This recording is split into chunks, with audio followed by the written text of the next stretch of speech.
Всем привет, друзья! Сегодня мы решили приготовить овощное рагу с грудинкой. Погнали готовить. Закидываем грудинку. Добавляем лук с морковкой. Ложка томатной пасты.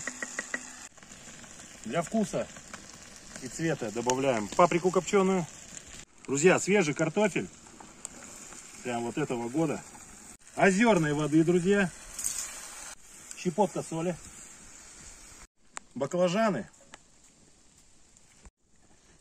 Кабачок. Друзья, половинку чесночка. Помидоры. Зелень. Друзья, это превосходно. Я советую вам приготовить это дома. Рагу овощное с грудинкой. Всем удачи, добра и мира. Всем пока.